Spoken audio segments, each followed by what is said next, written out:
Live from the Washington, D.C. area, it's the Emerald Planet. All the ecology news that our viewers want to know. Now, here's your host, Executive Director of the Emerald Planet, Dr. Sam Lee Hancock. Hello and welcome to the Emerald Planet as we come to you on a week-to-week basis from Washington, D.C. and the United States, looking for those 1,000 best practices, the technologies, services, and products that are making a difference as we move through the 21st century.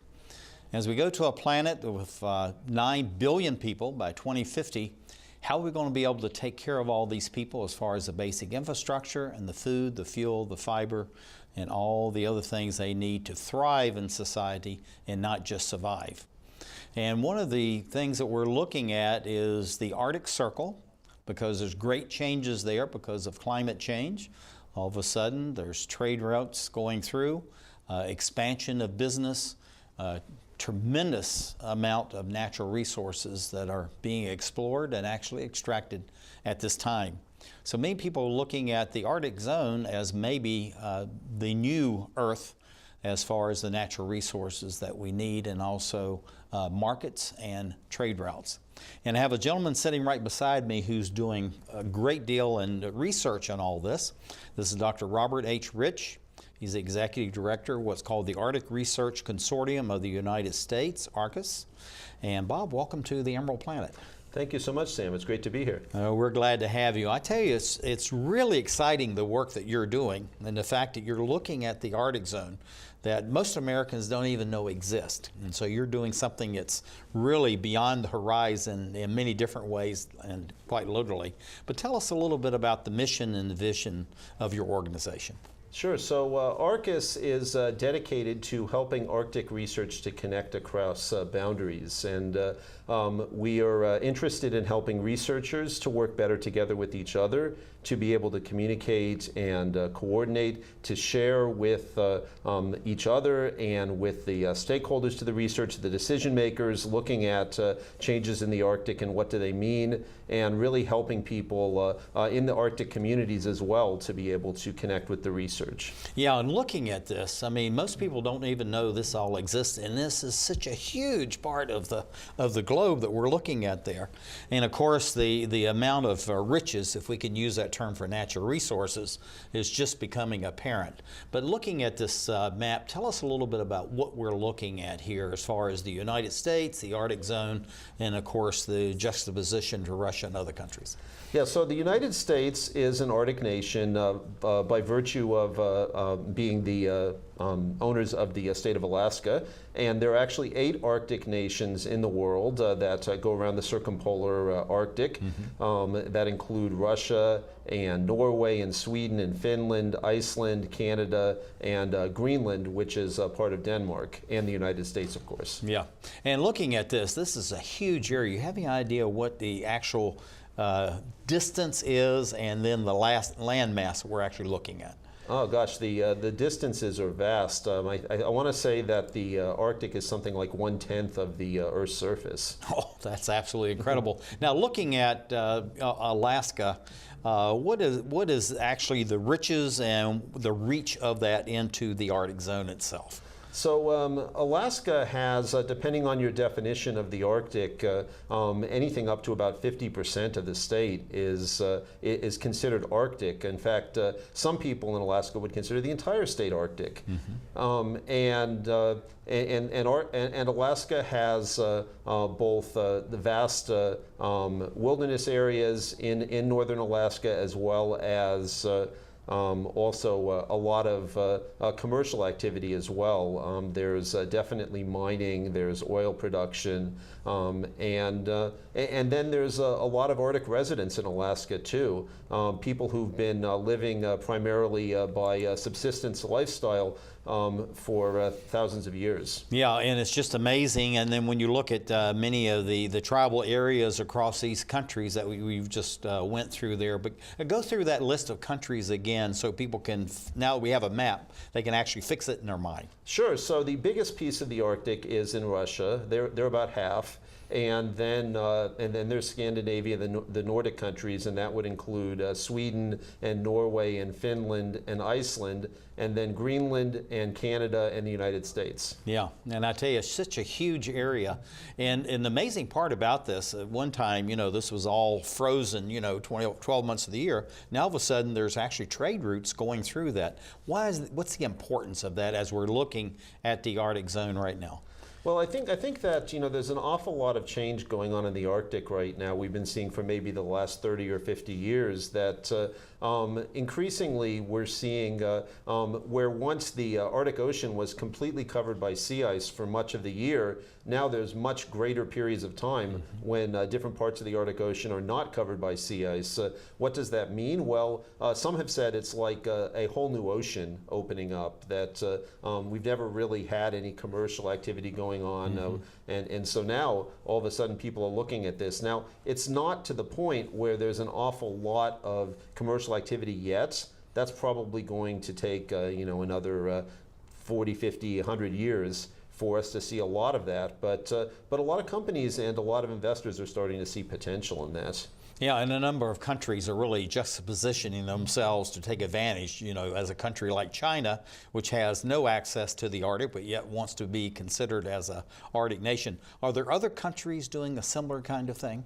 Sure, yeah. So there's actually a lot of interest in the Arctic. The primary governance body of the Arctic, it's a consultative body called the Arctic Council, which is composed of the 8 Arctic nations and representatives of all the indigenous peoples of the Arctic. And that organization has what they call observers. And so China has been an observer now for a number of years, and also nations like Korea, and South Korea and Singapore, as well as many European nations, are observers to the Arctic Council as well. So there's a lot of interest in engaging with the Arctic well beyond the Arctic region. And the whole thing about it, having the European nations and Korea and others, is really you're getting new ideas, you're getting new energy, and also ideas about development, which some people are saying we don't want to develop that whatsoever, and others are saying the riches there are just too vast. And as we go to a planet of 9 billion people and then maybe 12 to 13 billion by the end of the century, they're saying we're going to need those resources. And looking at what you're doing, what are the challenges as far as the research that's going on, you know, for your organization and many others dealing with the Arctic? So in order to do research in the Arctic, you need to contend with certain things which are relatively unique. The one that most people think about immediately is it's cold, right? So during certain times of the year, it gets very cold. Routinely in a town like Utqiagvik, you might have temperatures of 40 degrees below 0 Fahrenheit or colder. During the winter time. So that's a real issue. Even during the summertime, it can get cold very quickly. In fact, they say that in most places in the Arctic, it could snow any day of the year. Beyond that, there's the vast distances involved that really require you to think about how are you going to get to a research site in a remote location, which is coupled with a lack of infrastructure. The Arctic, by and large, doesn't have a lot of communities. It doesn't have a lot of research stations. It doesn't have a lot of roads. And as we were talking about, mobility is often an issue. So all of these things, I think, conspire to make it difficult to extract knowledge out of the region and to be able to learn what's going on. At the same time, the indigenous peoples have a vast store of knowledge that they've accumulated over thousands of years that they've been able to bring to the questions. So perhaps more than anywhere else on Earth, we really tie in deeply the research community with the indigenous community. Yeah, and we're just looking at these photographs here, but this just gives you an idea of some of the equipment that you need up there, and it's all, and when you look at the outfits that these people are wearing, I mean, it's just incredible how you can actually survive. And you know, there's been explorers there for hundreds of years, and to think we have all this modern technology and it's still a really tough place to get there. But looking at the why and hows as far as the Arctic research, what are you trying to extract out of all this vast amount of data that now is being collected, not only as we're seeing here from the ships and these submarines and all that, but actually, 60,000 feet or 6 miles into the air, looking at all this through satellites, and also there's a lot of drone activity that's going on in this area as well. So what we're trying to do within ARCUS is really to tap into a wide range of scientific disciplines, researchers all over the world at different organizations, academic, industrial researchers, government agencies, nonprofits, and help people to work together more effectively. And so what we're really about is to get all the knowledge together and try to make it so that we can all work together, and so that we can learn valuable pieces of information which can then be used for decision making at the local level, at the regional level, and even on the global scale, because changes in the Arctic are affecting people all over the world. Yeah, and the whole thing about this, we're understanding that the change really is almost on a day-to-day basis. It's just really, and it's almost like it's galloping through. But why is this the fastest warming place on the planet? I mean, that's what you hear, and it's hard to believe when you see these scenes with all the ice and all the snow, and yet it's warming, what, twice the rate that they expected or was projected to warm? Yeah, so what we're seeing is we're actually seeing the warming of the Arctic is accelerated because of the fact that it is so frozen. See, what's going on is what we call Arctic amplification. This idea that when you have a lot of snow and ice on the ground, it reflects a lot of the heat that's coming in from the sun back up into space. But as that ice melts, you're replacing a fairly reflective white snow and ice layer with ocean or land, which is not as reflective, and so that absorbs more heat, causing a lot more heat to stay in the Arctic. And so what we see is that the Arctic continues to warm much faster than the rest of the world. And that's why I left this photograph up here, because we're seeing this very thing happen right here. You see, the bits of ice that are breaking off, but you see the reflective nature of the ice pack itself, and then you see this dark blue of the water, and people don't realize that that's actually absorbing whatever sun and the heat and the energy that's coming in, and it's causing, more of this to break up. Is that correct? That's right. That's exactly right. And we're seeing that in the ocean, and we're also seeing that on land as, the white and of the ice and snow is replaced with the green and the brown of the landscape. Yeah, and we see this right here, and it's just vast green, which is not something that you really expect. Looking at this photograph here, you can also see the danger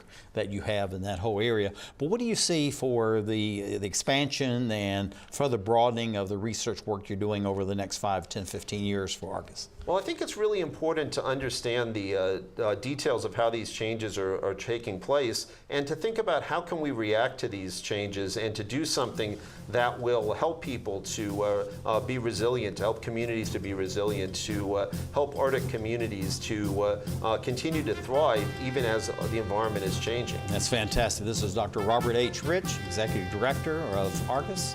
Thank you for being with us as we look at the Arctic zone, the changes that are going on, and how it impacts the world as we create the Emerald Planet.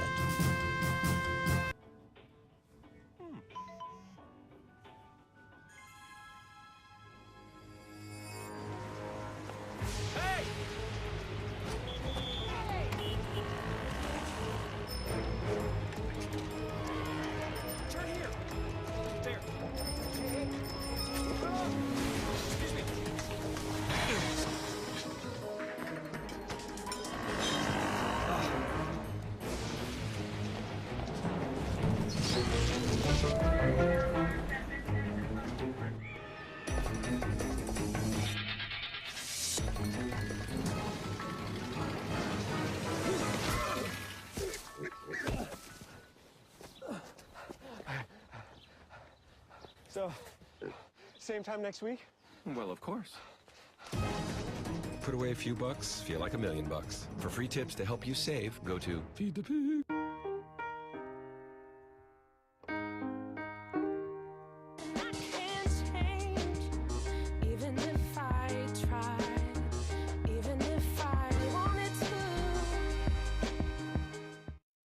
I dare you. I dare you to change the world. Yeah, you. Getting that college education. I dare you to be somebody important. Like be a teacher or a reality TV star. I dare you to stand up here. To call the shots. To be a role model. An inspiration. An innovator. To be a teacher. Think you can change my life? Make me excited about science like you. Have a career that really means something? Then do it. I dare you.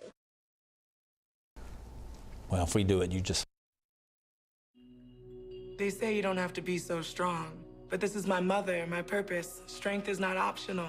See, I lift her now like she raised me then, so I know my strength is super, but I'm still human. Oh, look who's here.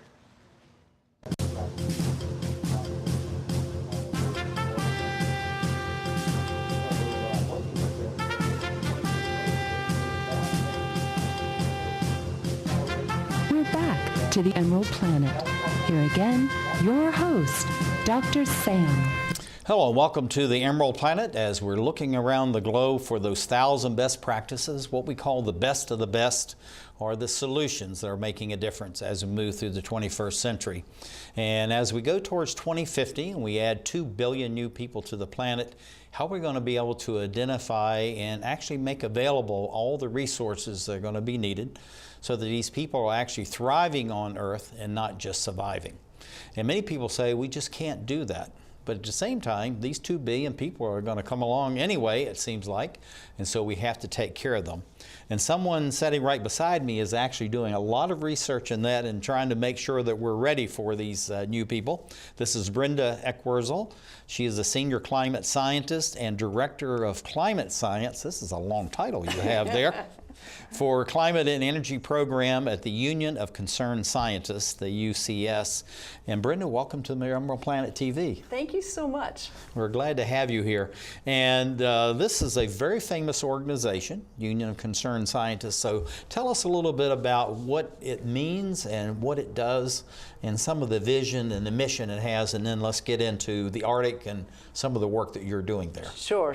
So UCS is coming up on its 50th anniversary. It was founded by nuclear physicists back in 1969. That's a long time now. Yes. And essentially, the basic idea is that science should be at the table and people should have that information and not so that we don't get eaten for lunch, basically. Yeah, and the whole thing about it too is that you really want to be there because one is that you're really looking at science. You know, the numbers really do tell stories, even though, you know, people try to make them say other things. But it can't be just the political narrative or the business narrative. It must be the scientific narrative. So looking at the Union of Concerned Scientists, how do you make sure that you are at the table and that people are truly listening to you? Sure. I'm a scientist, and I really benefit at UCS from having colleagues who really understand the nuts and bolts of how do you better communicate the science, how do you get a meeting with someone who is making decisions at a key point in time and things like that. And so we bring a lot of scientists from district members of policymakers and have them tell their stories, and so that's really very important to us. And then bringing in research institutes, the business concerns, higher education, the citizens, how do you get all of those different groups involved? Or are you actually going to meet them, or do you actually try to bring them all together to have a narrative? We do both. We meet people where they are and where they're doing really great, like you mentioned, innovations for solutions. We're most interested in solving some of the big problems that we focus on, and that's where we love doing a lot of work. At the same time, we also keep track and monitor some of the data telling us how we're doing in solving that problem or not succeeding in solving a particular problem. Now, where is this photograph taken here? You're standing here with the American flag. Does this so happen to be the North Pole? Or? It is the North Pole. I was very lucky. This is 1991. And, that was just a few years ago. Just a few years ago, yes. And that's a picture with me and my advisor. He was on the German ship, the Polarstern, and I was on a Swedish icebreaker, the Odin, and we met at the North Pole. So we'd been up there for a couple months, crunching through thick ice, And so it was a really fun moment. I tell you, this is absolutely a fantastic photograph, and not many people have that the photograph going on. But getting into the real impact as far as climate change is concerned and what's happening at the Arctic, because we understand it's the fastest warming place on the planet, and how is it bringing about what we're seeing right here? What's really going on with the climate? And some people say Mother Nature is not only upset but very upset. Yeah. So is she very upset? I would say that it is exceeding scientists' expectations for how fast the pace of change is happening. As was mentioned earlier in the show, it's called Arctic amplification. It's really ramped up. It's amping up the warming and the consequences for everyone around the world, because land ice, a lot of it is in the polar regions, and the Arctic is among the fastest in the world that is delivering fresh water to our oceans, and that's raising sea level. Yeah, and the whole thing about this, and sea level rise, this is something that, you know, some people, a few people say that there's a debate about where all this is coming from. But it seems like sea level rise is alive and well and spreading across the earth. You just ask people in Bangladesh, you ask people in the South Pacific Islands. So what are we seeing in countries like the United States that are very stable, but yet we have huge coastlines? Are we seeing this happening right now as far as the United States and other major ocean-facing countries? One of my colleagues likes to say the fate of Miami is really due to the fate of the Arctic. And so we don't escape in the United States. And some of my colleagues have really looked at the tidal flooding, the nuisance flooding, and we see that it's not just Miami, it's all around the eastern seaboard, the Gulf of Mexico, and places like San Francisco, the Bay Area, Southern California. You're seeing that high tides are much higher than before. They may be flooding church parking lots, and so like you can't get there. Yeah, like in exactly. Norfolk. Yeah. It's going on on a consistent basis, so it's very real. And supposedly they're raising all the locks, you know, at the largest naval base, Navy base in the world, which is in Norfolk in the Tidewater area. And if the military is spending that kind of money to do that now, it's got to be real. Absolutely, and we've had the privilege of working with military leaders who are on the front lines, and we have a report, Military Sites at Risk from Climate Change. And most of these air bases, the Navy, as the naval commanders, they say, and admirals, they say, we operate at sea level, and so we are very concerned about sea level rise. Looking at what's going on here as far as Greenland is concerned, what is really happening? Greenland, Iceland, you know, all these areas are within the Arctic zone. What's happening to their landmass? What is amazing is that there are several factors. We have the global average temperatures warming, but in the zonal average of the Arctic region, it's more than twice that temperature rise in that region. That's this amplification that you're talking about. And so, but when you melt sea ice or you melt Arctic land ice and the Greenland ice, if you uncover darker ground, then you're going to have a feedback where you can melt more and more and more. And so when the sun's above the horizon, so it's almost like it's lubricating whatever ice is left. Whatever meltwater is getting underneath these ice sheets, we're seeing that it can cause more rapid flow. Now, looking at this, looking at 1991, 2017, what is the difference that we're looking at here? To, you know, the untrained eye, we can see it's a little different. But I think to your eye, you're seeing something very different. Yeah, these are images of the minimum time of the year, which happens each year in the Arctic, where you have the minimum sea ice area. Back in 1991, it was what you see in that figure. But in the last 3 years, leading up to 2017, what we see is that it's around 62 to 75% of the area of back in 1991. So that's dramatic. So in other words, we've lost anywhere from a quarter to 2/3 as far as the ice in this minimum time of the year, where it's the warmest and you have the minimum late summer, freezing. usually September. That's an incredible, when you look at this, I mean, it's an incredible change. How are we seeing this in suburbia Washington, D.C.? This may be a photograph, we're looking at it right now, because... Exactly. I took this photo after a nor'easter in March. We had a whole bunch of nor'easters in the eastern U.S., and the Mid-Atlantic region was no exception. And they just kept coming one right on top of the other. And what was happening is a lot of scientists were looking at this wavier jet stream and very intense weather that was happening with the nor'easters. So there's some evidence, it's not locked down solid yet, but that it's growing, that the Arctic wavier jet stream is playing a bigger role in sort of delivering more extreme weather. What we're seeing is it's less snow in the western half of the US and more snow in the eastern part of the US. And so that's very bad for water resources in some of the arid western states. Yeah, and people, you know, a few claim that we're not really suffering from climate change, but really climate change is everywhere around us. And when you talk to people on the street, as I go through the neighborhoods, you know, with the dogs and, you know, just talk to people, I mean, it just comes up. And it's something I don't ask about, it just comes up as far as that. And then we have what they call these rain bombs. What's a rain bomb? And I think that goes to the heart of what we're looking at here. Yeah, sometimes you can have an incredible storm coming in, and some of these, sometimes we call it bombogenesis, where you have a sudden drop in atmospheric pressure over 24 hours that is so dramatic. You can have very strong winds, toppling trees, toppling power lines. It's a very dangerous situation, and really pay attention to the local weatherman when you hear that bomb word. Now, we borrowed some photographs here. These are students. These are the future generations we're going to be looking at that are actually going to have to solve this issue, because we've created this and we're leaving it for these next generations to solve and take care of, and hopefully we're contributing to that.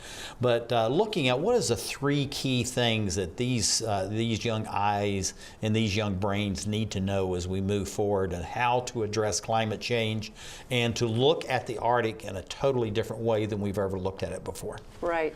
Well, the age of these folks that we see, these young minds, we are investing in their education, which is wonderful. And they will likely be bringing some innovative solutions into the mix. Because really, to the small island nations you were saying and the Arctic region, to really slow the pace of change, probably in the next 15 years, we have to start rolling out some really innovative solutions. So I am so excited that they're excited about the future and being part of the solution. Yeah, when you see this apparatus and the clothing and the big smile on his face, you know that they're getting ready for all this. But I'm going to leave this at, what are we seeing here, and how these photographs juxtaposition, what story are they telling?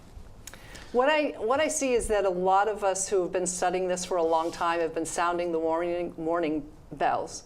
I think because of the extreme weather, I think because of sea level rise, coastal communities, Bangladesh, Miami, Norfolk, San Francisco, we are seeing that people are realizing the extent of this. And so I think the old and the young are all joining forces to solve this, which I'm very encouraged about. Yeah, and I'm going to leave up, because this is the future generation, and the whole thing about it is we have to get busy about this. What do you see for the Union Concerned Scientists over the next 5, 10, to 15 years? What do you see happening? And we have to be quick. Sure. Looking for solutions that are locally relevant, and raising voices that don't always get heard. And having the teachers and the scientists interacting with the young, as we're seeing right here, and making sure that we're moving forward in a very much more positive way. This is Brenda Wurzel. She is the Senior Climate Scientist and Director of Climate Science at the Climate and Energy Program, the Union of Concerned Scientists, USC. And this is something that's really important, the research that you're doing, Brenda. Thank you for being here, and thank you, dear viewers, for looking and listening to this as we're bringing change to you as we create the Emerald Planet. Take a look under your bed. Nicely. Stuff under there? What about jobs? No? Now try your closet. Still no jobs? Just more stuff? Well, you really have both. See, stuff is defined as household articles considered as a group. Sometimes this stuff is no longer needed. Wait, no longer needed? That can't be right. Because remember those jobs you were looking for? Those are really needed. And they're the stuff inside your stuff. Our job is to unlock those jobs. And it starts when you donate your stuff to your local Goodwill. Here's how we do it.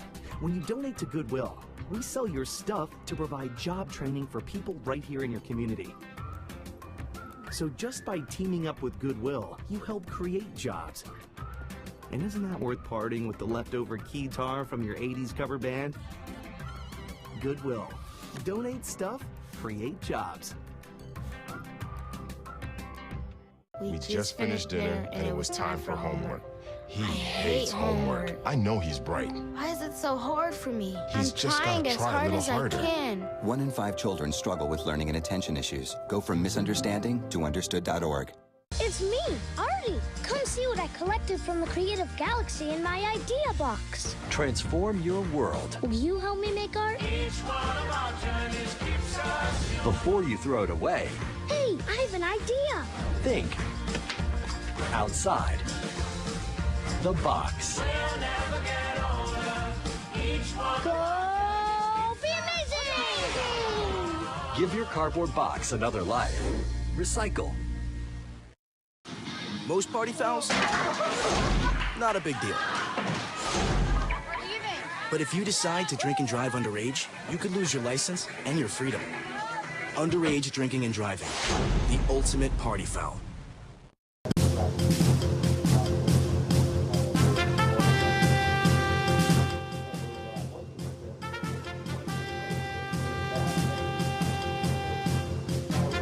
We're back to the Emerald Planet. Here again, your host, Dr. Sam.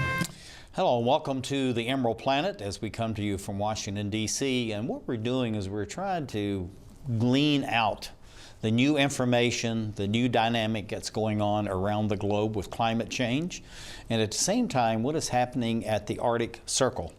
Many people in the United States don't even realize that the United States is part owner of the Arctic Circle, if we can use that term. I mean, it really is a international treasure for all citizens that exist on planet Earth. But at the same time, the United States is one of the major countries that really does have position there, and at the same time, it has great responsibility. And sitting right beside me is Deanna Willer. She is a science teacher and Arctic Circle explorer at J.C. Parks Elementary School in Indian Head, Maryland. And you are really one of the leaders as far as education. It's looking at the Arctic and then what that really means for the Earth. How does an elementary school teacher reach out and do this and engage just hundreds and now thousands of children over the years to make them aware of what's going on in the Arctic that most people don't even know it's part of the United States? Well, I had the rare opportunity to be part of the Polar Trek initiative, and Polar Trek is a program for teachers and researchers. They both have to apply, and then they pair up teachers with researchers, and you get to go out on expeditions in the Arctic and the polar regions. Yeah. Now, looking at this is at the school, and so we're going this global thing of looking at the Arctic zone and studying everything that's happening there, and then how we bring this back to our local communities. But what you've been able to do is build this bridge through the educational program is that, yeah, this is something it's unique, it's novel, in some ways it's almost exotic, you know, to go to the Arctic range, the Arctic zone, and yet we're bringing it right into a local school in Indian Head, Maryland. So how do the kids identify with this, and they're out there planting their gardens and digging in the dirt, looking for earthworms? How do you bring all that together? Well, it's interesting because everything we do affects the Arctic. And so if I can get students to do things locally outside, then we can teach them about how their actions actually impact broader places. And so just like the garden picture, right? This just was taken a couple weeks ago. The students built the raised gardens, they filled them, they're planting them, but then they realize, hey, they're using less fossil fuels because we're growing them locally. There's less fossil fuels, there's less pollution in the air, and there's less, so that will affect climate change. Yeah, and I like the way you said it, is that what we're doing here really impacts the Arctic. Most people don't realize is how the Arctic is impacting our day-to-day lives. We're just existing and going through our day-to-day routine, but what's going on there really does have a boomerang effect and a ripple effect both across the whole planet. So how is what's happening in the Arctic affecting these 3 children that are actually studying about gardens and water and better soil at your school? How does it affect them? Well, the students begin to realize that their actions have greater impact. And so, you know, if I can get that across to students, then I feel like I've really accomplished making the connections. It's all about connections, connecting what we do to what's happening in the Arctic. So just like plastics, we have a big initiative to reduce the amount of plastics. And so my green team has been very strong about skipping the straw or going reusable.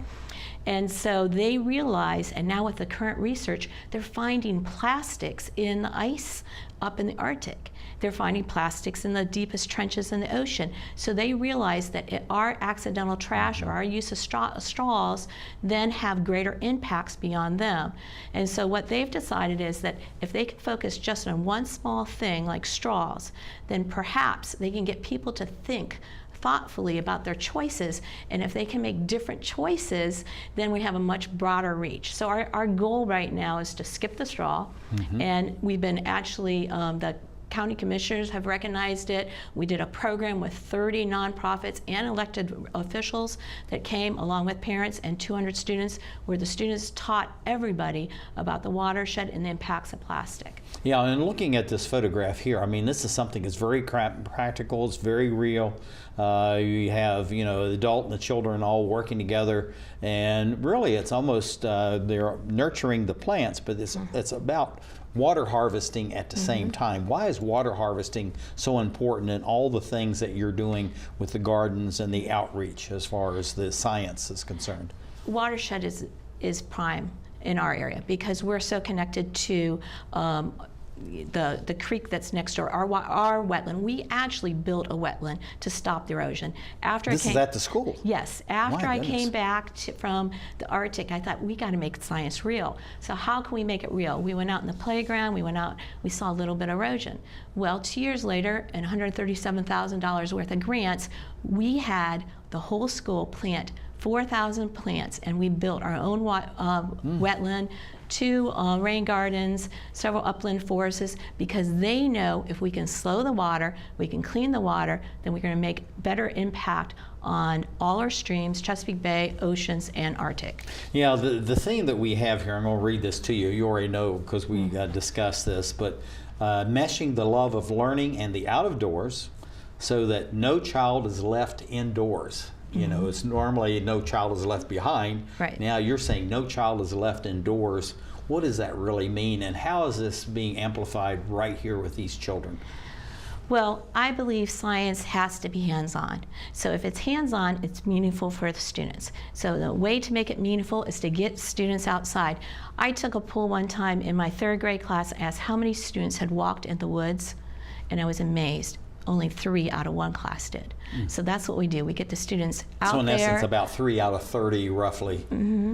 That's amazing. It was. And so with the advent of, you know, videos and video games, and also just people are less apt to go outside because of safety issues and everything, we started saying, no, we need to do something different. So we get them outside, we get them working in the wetland, we get them across the street to the stream. Every 3rd grader then goes down a little bit further to the Potomac River, to Chapman State Park. The 4th graders go a little bit further down our watershed, down to Mallows Bay. And last week, this all happened the last 2 weeks, and last week I was able to make the final connection. We went to Delaware shores, and our students got to see the Arctic bird, the red knot, as they come on their 2,000 or 20,000 mile migration, and they stop in the Delaware shores to eat the horseshoe crabs. And it's such an incredible, marvelous interdependence of the species that it happens, and it's just very you know, so the students got to see this endangered bird that actually nests up in the Arctic. Yeah, it's fantastic. But looking at the schools, it sounds like that Maryland's very progressive. It wants the children to be connected to the environment as well as really delve into their education. What makes Maryland itself unique? Because we keep talking on Emerald Planet about best practices. Right. And we have thousands of best practices, but it sounds like the state of Maryland, with a teacher like you, with the principals and the other teachers willing to go, you know, with all this program, is that the state is a best practice in itself. Right. We actually have environmental standards that we have to meet, and they call them MWEs, meaningful watershed experiences for students. So students, by the time they graduate, have to have a meaningful watershed experience. We try to get that into the elementary so they don't have to wait till the high school, and by the time they're in the high school, they understand and have a depth of what they do impacts the watershed. And the whole thing about it, and looking at this, I mean, this is something that's really cute as far as this little fountain there, and you've got this big tire around it. But how does this, something like this that's so cute, directly relate to the students, and they see this is something that's very serious, and that's not something just light and airy, but we really have to do this. It was a fun project, but it had so much meaning in it, because first they were recycling and repurposing a truck tire.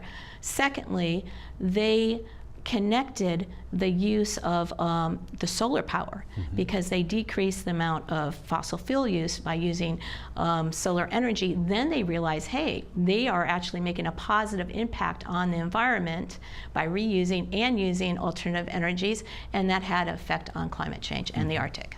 Now, looking at the water, what the water fountain, if you will, that we have here, how has that connected them back to the environment? We've seen them, you know, at the bay. We've seen them on the river and all that. And how does this fountain itself help to expand, yet at the same time complete the cycle of this water? Well, I think in several different ways. One is they realize that they are repurposing, reusing, recycling, using less consumer products. And secondly, I think they understand that the energy, you know, the alternative energy. And third, I think they actually see how water is used, you know, and it evaporates because we have to refill it a lot, and so they get the science about water, the water cycle. Yes, yes, the whole water cycle. Now, looking at this, skip the straw. Okay, we were talking about this earlier, and I wanted to get to this photograph. And you're doing this across all grades? We are, yes. The whole initiative started with the Green Team, which is a group of 35 students that meet every week in the morning. But it's the whole school has been adopted that initiative. So we do skip the straw months. We do PSAs, we do announcements. We have gone to the commissioners. So the commissioners actually declared Earth Day as Skip the Straw Day. And one of my students actually spoke before the commissioners, and they recognized our group. And we have actually reduced our straw use to by 5,000 straws in 1 month. Oh, that's incredible. Yeah, that's incredible. And people say, well, that's such a small thing. It's in the small things that we address the big things. And just like what we have here as far as this water, what are we seeing here with this?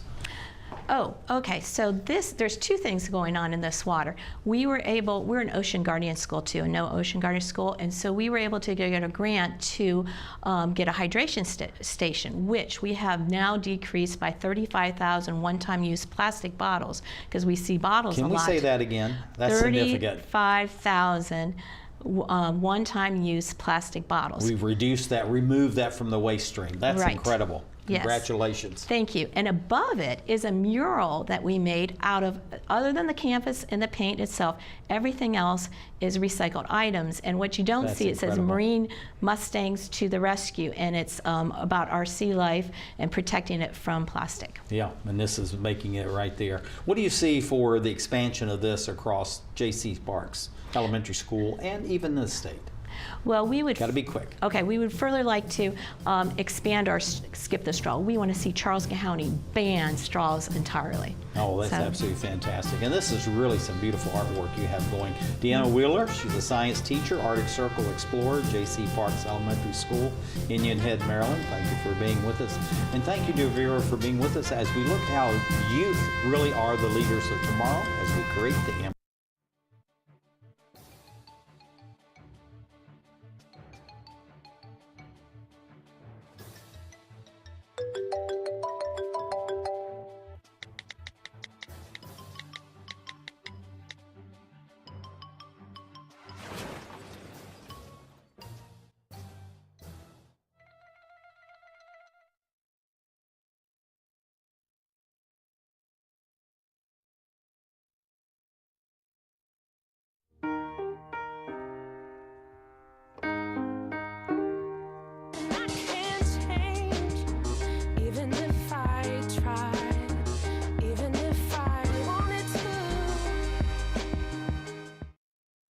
Guess what? I have some news for you. There's free food right there, junk food. You see that truck? Oh, jeez. It's a 2 Michelin star chef. All for free, ladies and gentlemen. All for free. Here we have a panzanella with summer vegetables and pesto. Enjoy.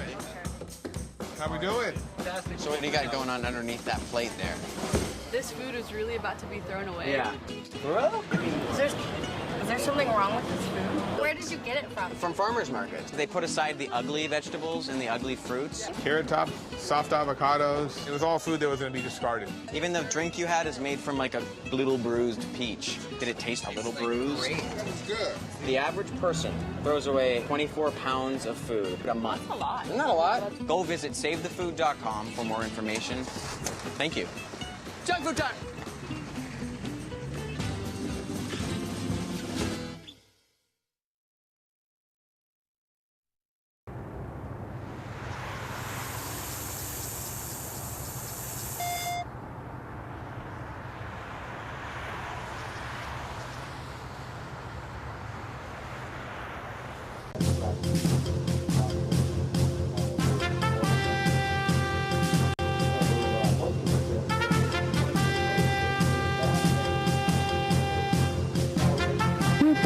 To the Emerald Planet. Here again, your host, Dr. Sam. Hello and welcome to the Emerald Planet as we come to you on a week-to-week basis from Washington, D.C. in the United States as we're looking around the globe for those 1,000 best practices, technologies, services, products, and the processes, of course, as we move through the 21st century. And we're looking for those leaders, regardless of where they are on the planet, that are making a difference as we move towards 2050. We have a planet of about 9 billion people, and at the same time increased demands on natural resources and all the basic infrastructure, the food, the fuel, the fiber that we need to take care of these new people. And have a gentleman who's really on the leading edge, almost beyond the horizon, if we can think about it that way, way up in Alaska. This is Corey Ray Shakawalk Erickson. He's in the North Slope Science Liaison and UIC Science, which is a corporation there, and I'm going to let him talk about that in a few minutes. He's coming in by Skype. And we have our special guest sitting right beside me. This is Dr. Robert H. Rich. He's Executive Director of the Arctic Research Consortium for the United States. And Bob, welcome to the Emerald Planet TV. Thank you, Sam. Corey, are you with us? Yes, sir. We're glad to have you, and we've really built you up. You're beyond the horizon up there in Alaska, and thank you for joining us by Skype, and it's exciting the work that you're doing up there. But tell us a little bit about being, born, raised in the Arctic zone. What does that really mean to you when many people in the lower 48 don't even realize we have an Arctic, and they don't feel connected to it, but yet you're living it on a day-to-day basis.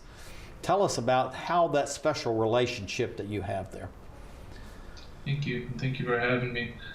And we are literally past the horizon for several months of the year, so it's literally and figuratively, I think I should say.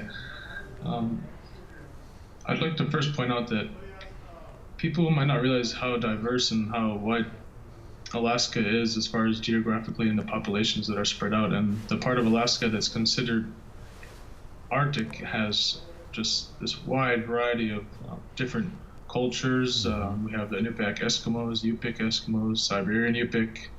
At the Athabascans, we have this huge, wide variety of Alaska Native peoples, and they live in different areas on the coast and the interior. We all live off of different resources, so as far as how climate change affects us, the narratives that we have can be very different than outside narratives, and I guess just directly differences growing up in rural Alaska. I mean, it's hard to recognize what some people outside of rural Alaska take for granted, but just try to imagine not having, say, running water, having to hand carry every last drop of water that you use, having no shower, no sink, running water sink, no toilet. Imagine having no restaurants available to eat at, a grocery store that's very limited. Heating could be a problem in some villages where people don't have the heating resources, so they spend a lot of time really just trying to stay warm. So all these different things that people have to deal with in rural Alaska and Alaska Native villagers have to deal with for the most part is something that we have to battle on a daily basis. So it feels like we live more in the now kind of. No one's really worried about their own personal agendas, and they're more worried about the wellness of their family and their community, and working together to make sure that it's working. Now, looking at this map, and this is really part of the Arctic zone with Alaska, Russia, Canada, others across there. How does this impact your day-to-day life? Or again, you're living in the now, you're living to exist in these small rural communities in many cases as part of the traditional peoples of Alaska. Or do you really feel the fact that you are now becoming more and more really the center of the focus of the world and center of the universe as far as what's happening in the Arctic zone? I think, well, one of the questions that I was prepared to answer was the top 3 impacts of climate change on us.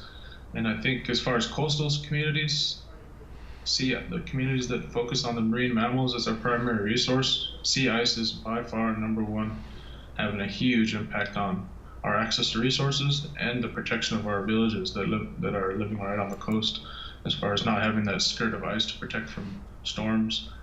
The lack of ice is, in our science, a lot of our science groups have seen that the average wave height in the Arctic Ocean is getting bigger and bigger every year with the less ice to kind of break up that energy, which is a big thing.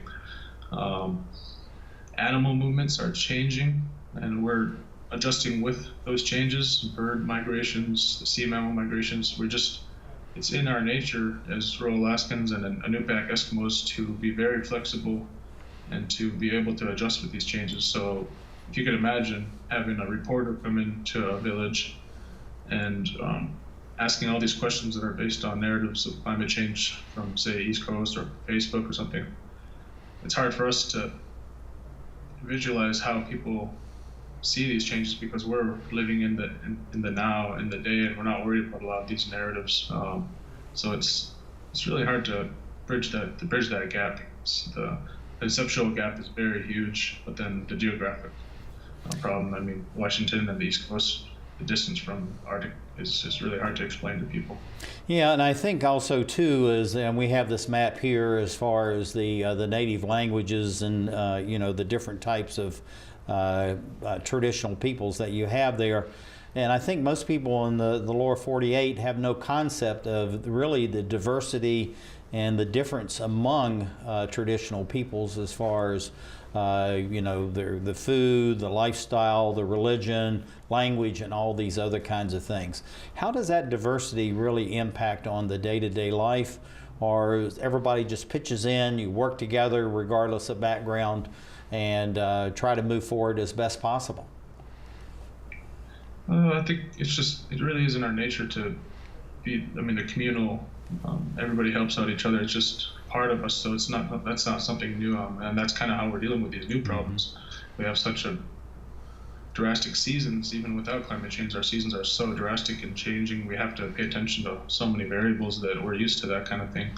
Just an example, on the North Slope, the people, they need the shorefast ice as a platform to hunt the bowhead whales. So if you ask someone who's a bowhead whaler from Barrow, from Utqiagvik, how is climate change impacting you? If that year we happened to have nice ice and then the bowhead whales are very healthy that year, and we caught whales like this year, you're probably going to hear some positive things about climate change. But you go right down to the Nana region or the Bering Straits region, and you ask how has climate change impacted you, to say the village of Shishmaref, and they focus their hunts on the ugruk and the walrus, which follow the ice and live with the ice, and that could be a totally different story. If they didn't have access to ugruks one year, people will literally live hungry throughout that whole year. So you could have a drastically different story about how climate change is changing one village to the next village. You could have a village right on the interior that's not on the coast, and they could maybe not have any problems, or it's very, very variable. I see. And looking at as far as what is UIC science and why does it matter to all Alaskans and actually everyone in the United States that UIC science exists? So UIC is our village corporation, and that was created in the 1970s through an agreement and settlement with the federal government. We created 220 village corporations, so we're one out of 220, and that's the corporation for Barrow. So UIC has 50 companies in which we own, and UIC Science is one of them. And we specialize in providing logistics to scientists in the Arctic using Barrow as a hub. So I like to tell people that my job as liaison is to represent 200 scientists, Arctic researchers, scientists from across the board to our 10,000 in Inupiaq, and then turn around and represent our 10,000 in Inupiaq to 200 scientists. So every day is a different story. We work with literally all the funding agencies from NSF to NOAA to Department of Energy to Department of Defense through the Navy. Internationally, this picture you see right here is the NASA team that was out last month testing their drones for the Europa mission. We work with just hundreds of scientists, millions of dollars in contracts from across the board. Everybody wants to see the Arctic and be a part of the Arctic.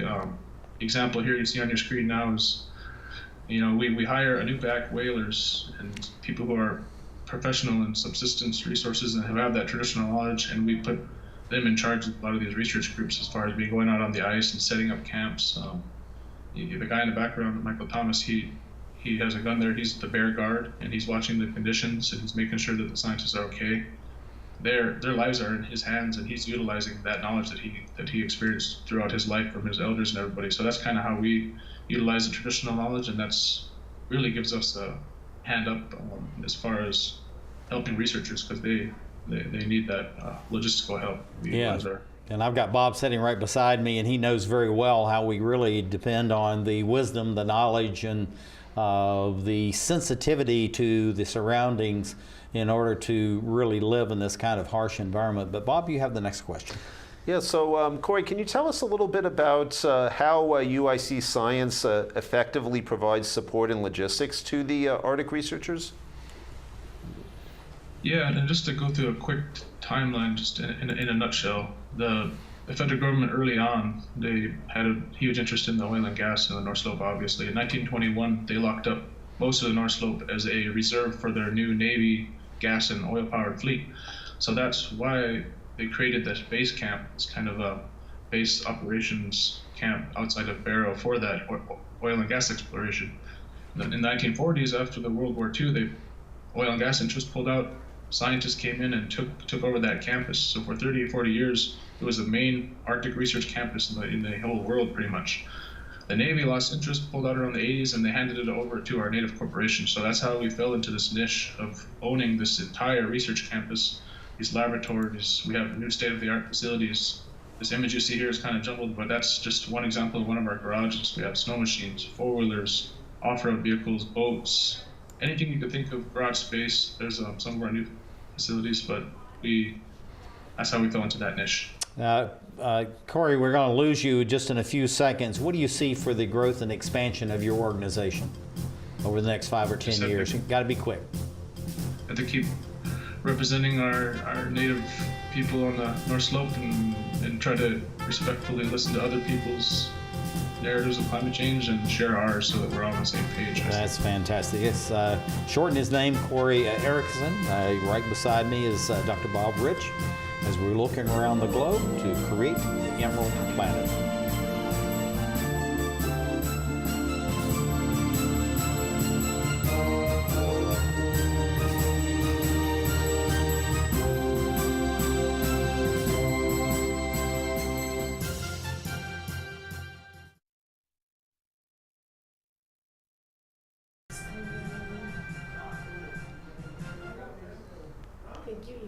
That's it. Ah, thank you. Excellent. It goes quick. Yeah. Anyway, thank you for assembling this really good group of people. I tell you, this was great diversity and. Sam, talk to your guest. Yes, Corey. Corey, are you still with me? Thank you.